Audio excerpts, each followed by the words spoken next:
WhatsApp guys, welcome to my channel NCERT blaster.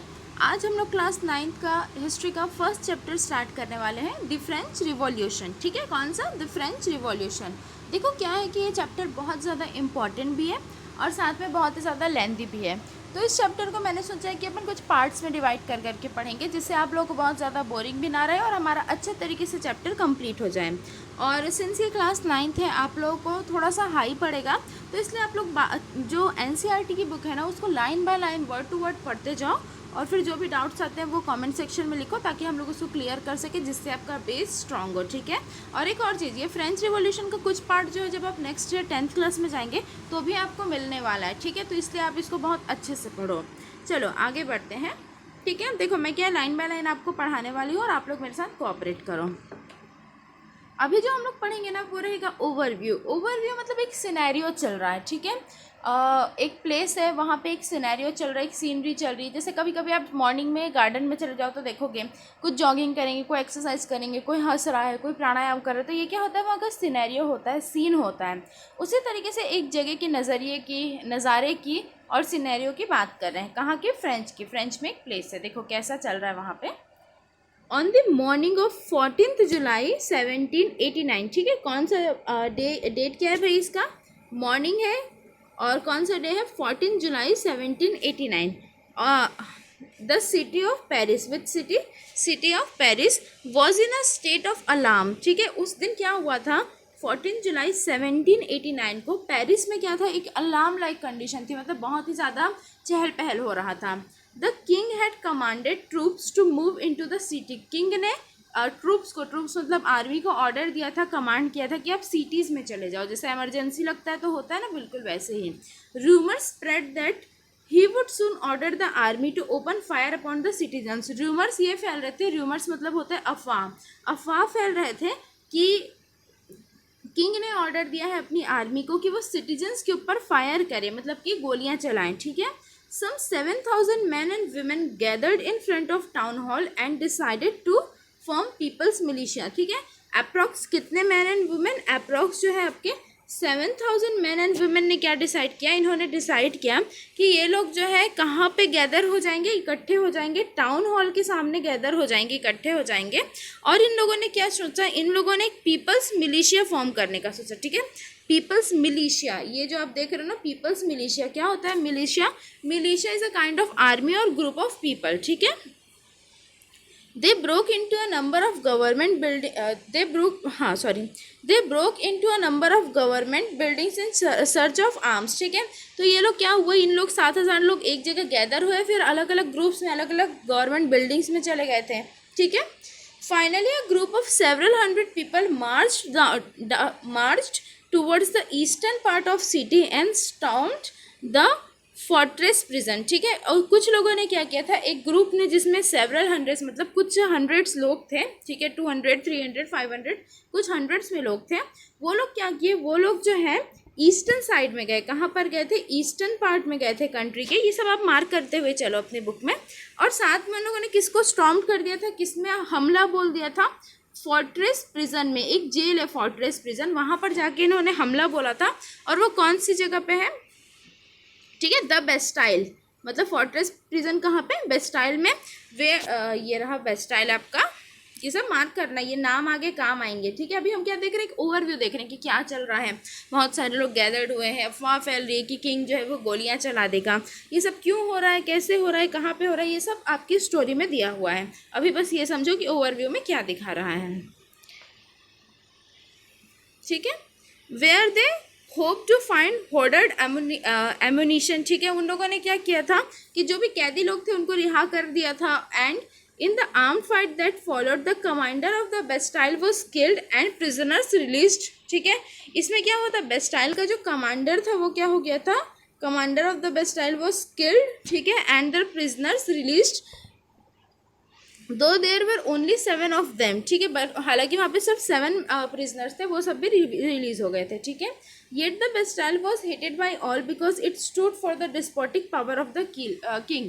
देखो Bastille को लोग पसंद नहीं करते थे, क्यों नहीं करते थे? क्योंकि यहाँ पे किंग जो था ना वो बहुत ही ज़्यादा उसकी डिस्पोटिज्म चलती थी। ये देखो इस वर्ड को मार्क करके चलना कि डिस्पोटिक पावर क्या होता है। Despotic power is a kind of तानाशाही, हिटलरशिप, ठीक है। मतलब कि यदि कोई राजा है तो वो अपने हिसाब से ही चीज़ें करेगा, वो अपनी जनता के बारे में, पब्लिक के बारे में नहीं सोचेगा। उसको जैसा अच्छा लगेगा वो रूल्स बनाएगा, जब अच्छा लगेगा उनको चेंज कर देगा। वो किसी की प्रॉपर रिस्पेक्ट नहीं करेगा, लोगों के ओपिनियन की, उनके नीड्स की रिस्पेक्ट नहीं करेगा। तो इसको बोलते हैं डिस्पोटिक पावर, ठीक है। एकदम जो खड़ूस किंग्स होते थे बिल्कुल वैसा ही। The fortress was demolished and its stone fragments were sold in the markets to all those who wished to keep a souvenir of its destruction। देखो क्या हुआ था, जो फोर्ट्रेस था ना, जो किला था, मतलब फोर्ट्रेस मतलब बहुत बड़ा जो बिल्डिंग था, उसको क्या किया था, उसको तोड़ दिया गया था, डिमोलिश्ड कर दिया गया था। और उसके जो पत्थर थे ना, उसके पत्थरों के जो टुकड़े थे, स्टोन फ्रेगमेंट्स, उनको मार्केट में बेचा जा रहा था। क्यों बेच रहे थे? और लोग उसको खरीद भी रहे थे। इसलिए खरीद रहे थे कि वो जो है ना वो उस डिस्ट्रक्शन की निशानी के रूप में, कि जो फ्रांस में उस टाइम पे चल रहा था, ठीक है। तो इस तरीके से जो है वहाँ पे ओवरव्यू चल रहा था। आगे और देखते हैं थोड़ा। The days that followed saw more rioting in both Paris and the countryside. देखो क्या हो रहा था, आपको पता है कि फ्रांस का कैपिटल क्या है?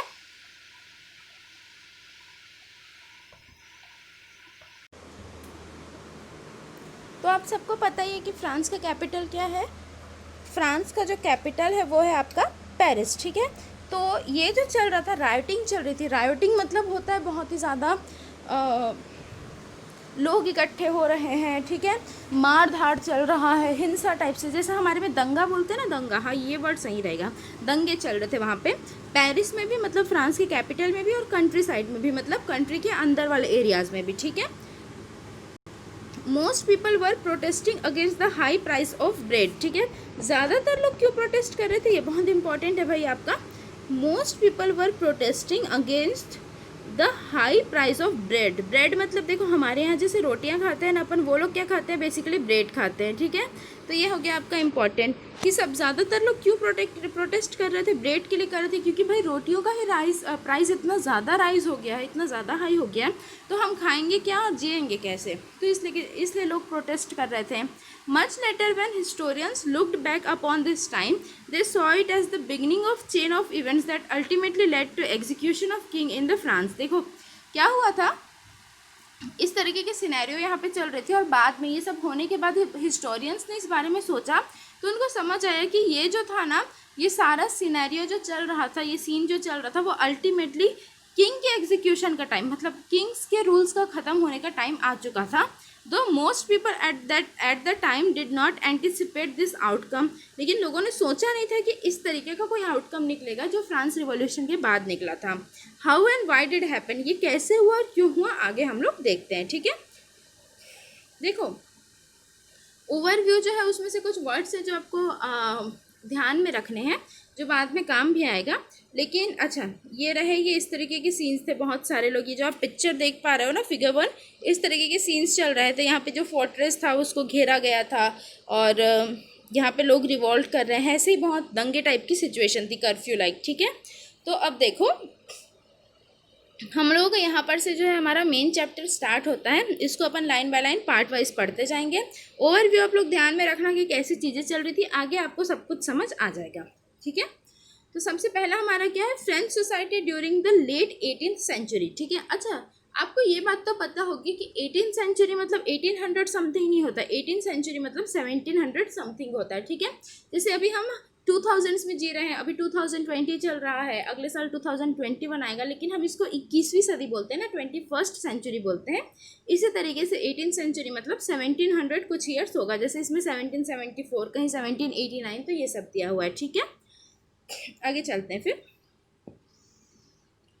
इन 1774 लुइस 16, ठीक है, कौन सा किंग था यहाँ पे, लुइस जो था वो आपका 16, ये याद रखना कि उस टाइम पे किंग कौन था, Louis 16 of the Bourbon family. कौन सी फैमिली भाई, जो बर्बन चॉकलेट आती है ना, बिस्किट आती है ना, बर्बन फैमिली, ठीक है।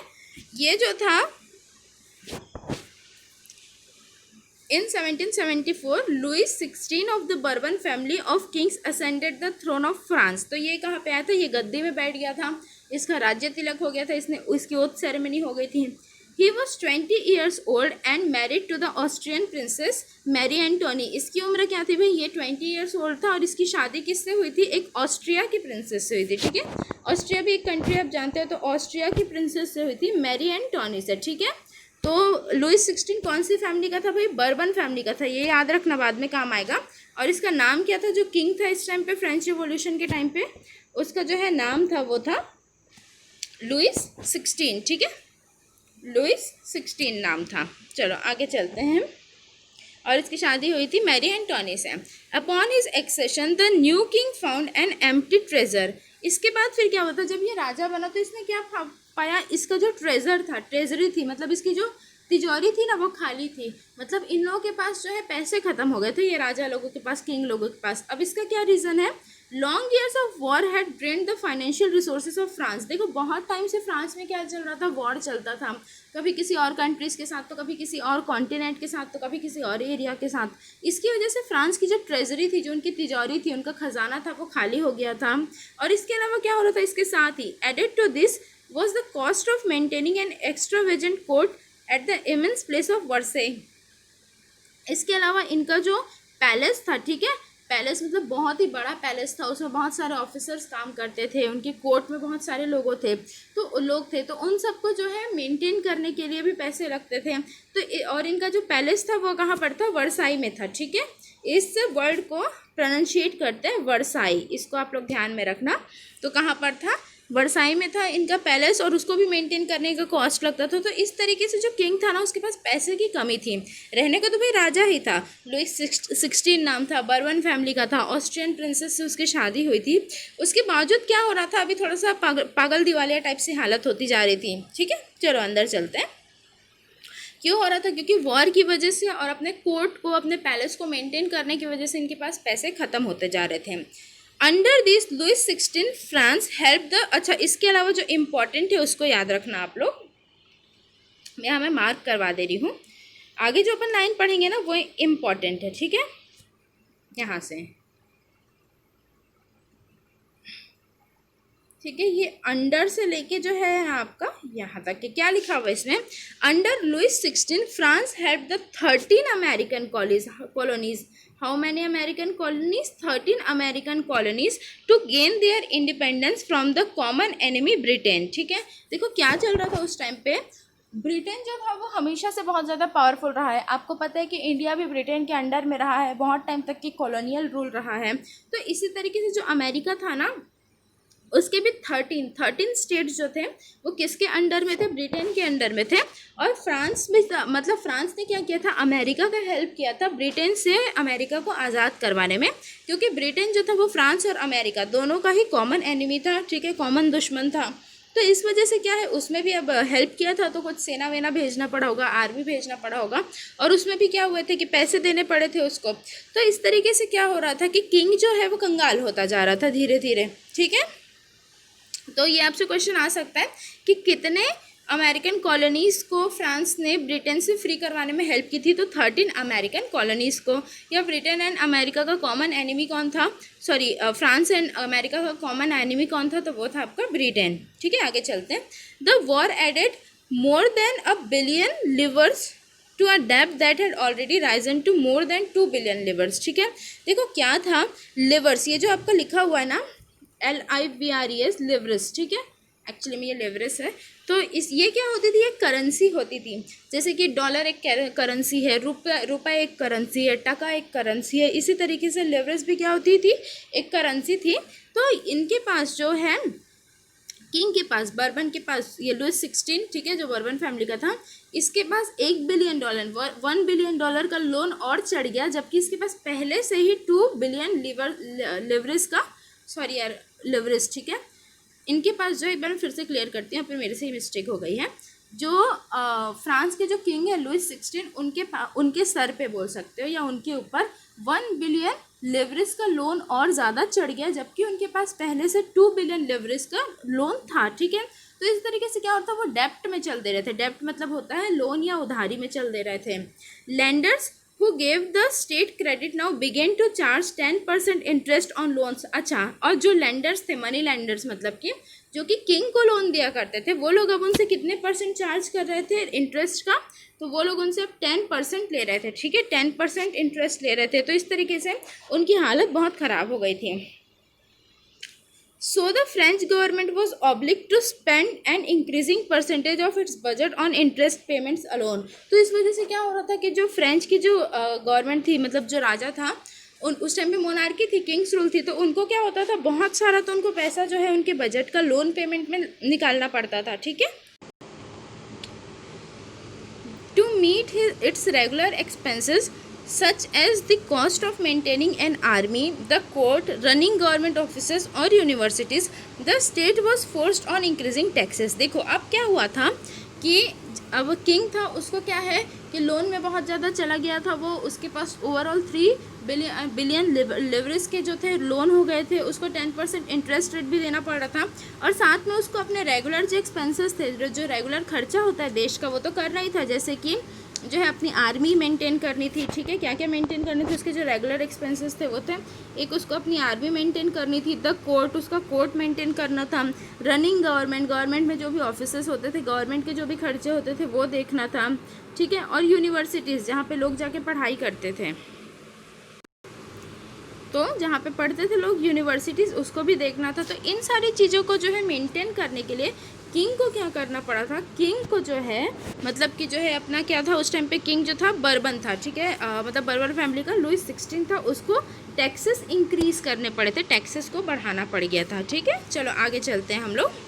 Yet even this measure would not have sufficient। French society in 18th century was divided into 3 states and only number of third state paid taxes। अच्छा, फ्रेंच सोसाइटी जो थी वो कितने पार्ट्स में डिवाइडेड थी, French society was divided into 3 parts. ठीक है, 3 states बोल सकते हो, 3 स्टेट्स, जिसमें से सिर्फ और सिर्फ थर्ड स्टेट जो था ना वो लोन पे करता था। ये बहुत ज़्यादा इंपॉर्टेंट है। ठीक है, बोल सकते हो मोस्ट इम्पॉर्टेंट्स में से एक है, वैसे तो ये चैप्टर ही है। तो सिर्फ और सिर्फ थर्ड स्टेट जो था ना वो लोन पे करता था, मतलब टैक्स पे करता था, और बाकी सारे के सारे स्टेट जो थे वो टैक्स पे नहीं करते थे। तो आपसे ये क्वेश्चन आ सकते हैं कि in how many states French society was divided. तो आपका आंसर रहेगा कि French society was divided into 3 states and among all the 3 states only third state paid taxes. बाकी जो 2 स्टेट्स थे फ्रेंच सोसाइटी के, मतलब 2 कैटेगरीज थे बोल सकते हो सिंपल वर्ड्स में, उनको टैक्सेस नहीं देना पड़ता था। ठीक है, आगे देखते हैं ये कौन कौन से थे, कैसे थे। The society of states was part of the federal system that dated back to the middle ages. ठीक है, और ये जो अलग अलग पार्ट में सोसाइटी को डिवाइड करना था, इसको फ्यूडल सिस्टम बोलते हैं। ये देखो लिखा हुआ है आपका, सॉरी अगेन थोड़ा सा दिक्कत हो रहा है। ठीक है, चलो ये जो है ये अलग अलग स्टेट्स में सोसाइटी को डिवाइड करने का जो सिस्टम है उसको फ्यूडल सिस्टम बोलते हैं। The old name is usually used to describe the society and institutions of France before 1789। और ये किस टाइम से पहले था, 1789 से पहले जो है इसका डिवीज़न होता था। ठीक है, देखो ये जो है आपका फिगर 2, ये क्या हो रहा है, सोसाइटी ऑफ स्टेट्स। ठीक है, ठीक है, तो देखो फिगर 2 जो है उसमें अपन लोग देखते हैं फ्रांस सोसाइटी। ठीक है, फ्रांस सोसाइटी का जो फर्स्ट स्टेट है, मतलब सबसे ऊपर कैटेगरी के जो लोग थे वो थे क्लर्जी, उनको क्या बोला जाता था, क्लर्जी। जो सेकंड स्टेट है, ठीक है, सेकंड स्टेट जो है उनको क्या बोला जाता था, सेकेंड स्टेट के लोगों को बोला जाता था नोबेलिटी, नोबल्स। और जो थर्ड स्टेट के लोग हैं, ठीक है, थर्ड स्टेट में कौन कौन आते थे, थर्ड स्टेट में फर्दर अलग अलग क्लासिफिकेशन होती थी। बिग बिजनेसमैन आते थे, मर्चेंट्स मतलब कि आपके हो सकते हैं, बोल सकते हैं ट्रेडर्स टाइप के, कोर्ट ऑफिशियल्स, लॉयर्स ये आते थे। सेकंड नंबर पे आते थे पीजेंट्स, मतलब फार्मर्स और आर्टिशियंस। पीजेंट्स मतलब लार्ज फार्मर्स होते हैं, ठीक है, बिग फार्मर्स बोल सकते हो। और फिर थर्ड में आते थे आपके small peasants, land S labour and servants. ये सब जो थे ना, ये सब किस में आते थे, आपके थर्ड स्टेट में आते थे। तो सिर्फ और सिर्फ थर्ड स्टेट के जो लोग थे ना, ये जो थर्ड स्टेट के लोग हैं, सिर्फ और सिर्फ यही टैक्स पे करते थे। बाकी नोबेलिटी और जो है क्लर्जी, इन लोगों को टैक्स पेमेंट से मतलब इन लोग टैक्स पेमेंट नहीं करते थे। ठीक है, तो इस तरीके से फ्रांस सोसाइटी जो थी वो क्या थी, डिवाइडेड थी। आगे देखते हैं हम लोग। फिगर 2 से आप समझ गए कि किस तरीके से सोसाइटी ऑर्गेनाइज थी।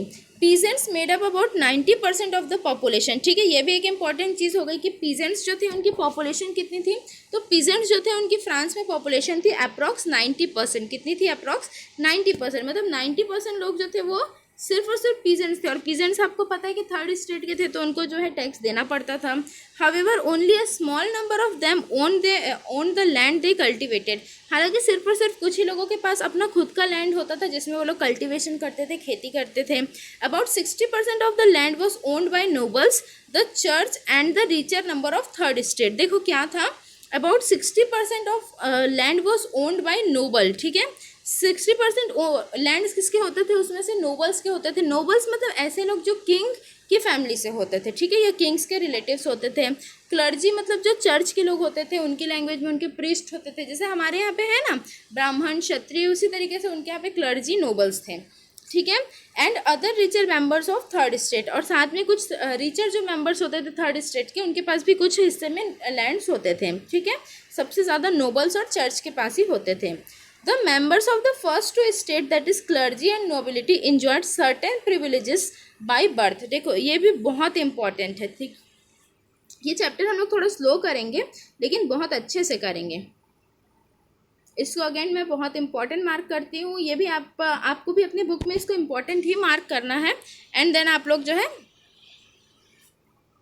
समझो इसको, मैं पढ़ाती हूँ तो चलो देखो क्या लिखा हुआ है। The members of the first two state, that is clergy and nobility, clergy और नोबिलिटी, जो फर्स्ट टू स्टेट से सबसे पहला था क्लर्जी, दूसरा नोबिलिटी।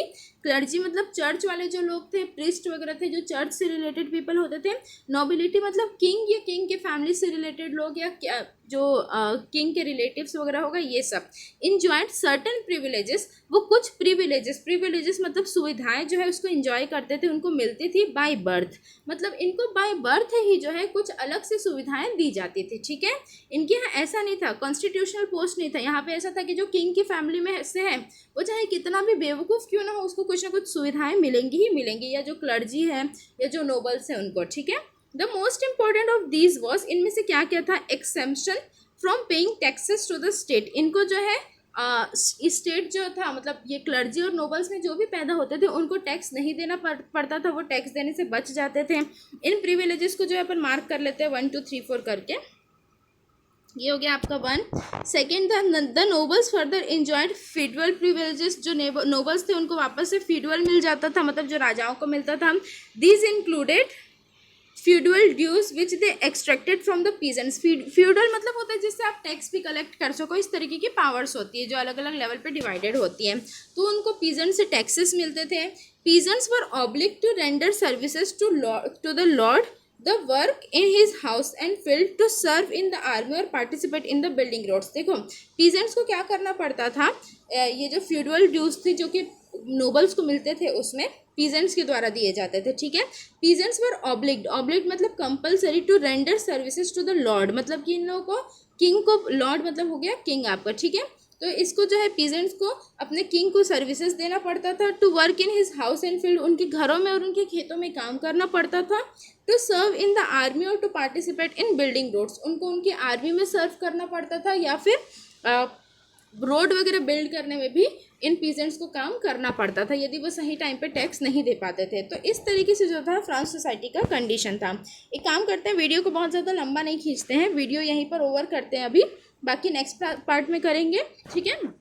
नेक्स्ट पार्ट में मैं और ज़्यादा क्लियर करने की कोशिश करूँगी। वीडियो अच्छा लगा हो तो वीडियो को लाइक करो, चैनल को सब्सक्राइब करो, बेल आइकॉन प्रेस करो और जितना हो सके शेयर करो, क्योंकि ज्ञान हमेशा बांटने से बढ़ता है।